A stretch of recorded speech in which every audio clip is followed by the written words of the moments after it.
7 days in darkness. 7 days strapped to a power battery to feed the mighty Barbatos. 7 days till Superman was released by his friends and brought to a place outside of time and space. While safe in this pocket dimension, Superman gets caught up on the chaos brought onto his adoptive home planet. Nightwing has been fighting non-stop for days, but only he remains. His titans are gone.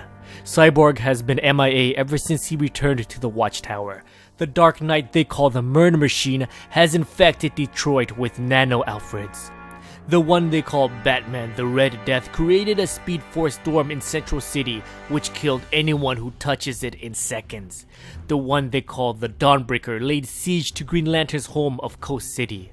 Damian Wayne led his Teen Titans into Gotham. He made it out. His team didn't.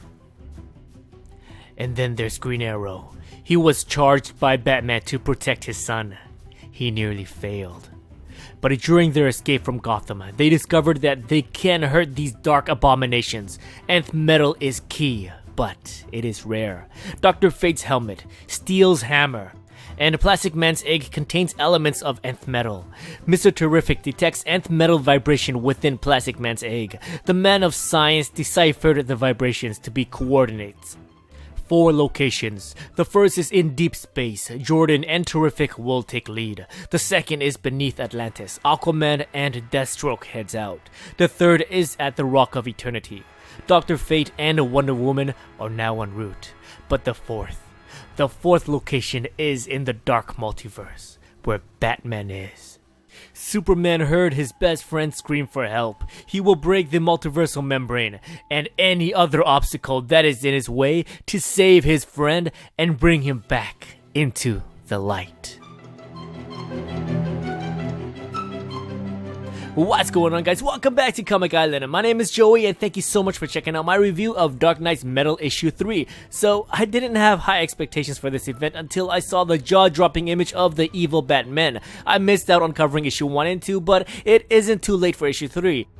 And if time permits, I hope I can get in the entire tie-ins as well because, damn, I'm loving these awesome origin stories. Batman the Red Death, the Murder Machine, and the Dawnbreaker. Give me more. So, let's take a look at this awesome issue and how it stacks up to the rest. Scott Snyder and Greg Capullo shows us again as to why they are the perfect match when it comes to writer and artist. But it isn't all rainbows and sunshine. The story is progressing along, but there was a bit of exposition. After going into the pocket multiverse, Superman gets caught up on what he's been missing during his 7-day coma. There was quite a lot of dialogue to read through. Normally, I would say that this comic is getting a bit too wordy, but it's Scott Snyder. He is a man with a plan, so I have to say that the dialogue is important. But the thing is, you have to be invested in the story. If you're a casual reader, then yeah, this issue has got to be one of the wordiest issues so far in DC Metal. This issue also puts Superman in the driver's seat. Scott Snyder and Greg Capullo got lots of history with Batman, so the previous issue shines a bright light on our Dark Knight detective, so it is a breath of fresh air to have someone else take on the driver's seat. So Superman gets wakened by Wonder Woman after 7 days after being chained onto a pillar and being used as an energy source for Barbatos. He finds out that his family got taken and met the same fate as these other people chained to the battery tower. So he flies off to Gotham to fight Barbatos head on, but instead he gets rammed by Batman the Devastator. The Batman Who Laughs confirms that this Devastator is Batman who injected himself with the Doomsday virus to take out an out-of-control Superman from his Dark Earth.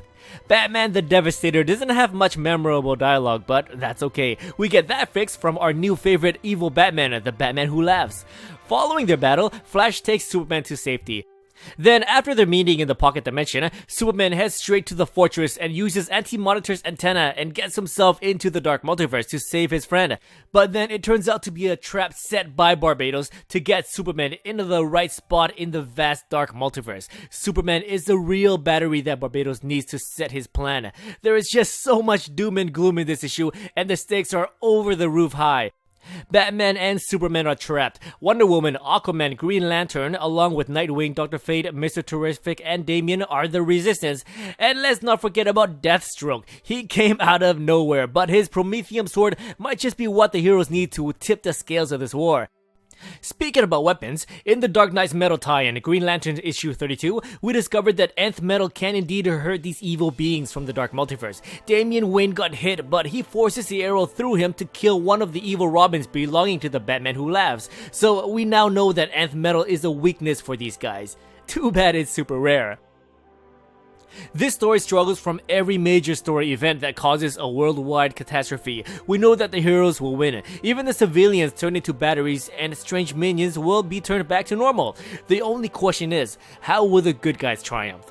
What's on my mind following this major event is, how is this story going to affect the heroes moving forward? How will it affect the DC universe? If Dark Knight's Metal can answer some of these questions and change the status quo, then I'm relieved.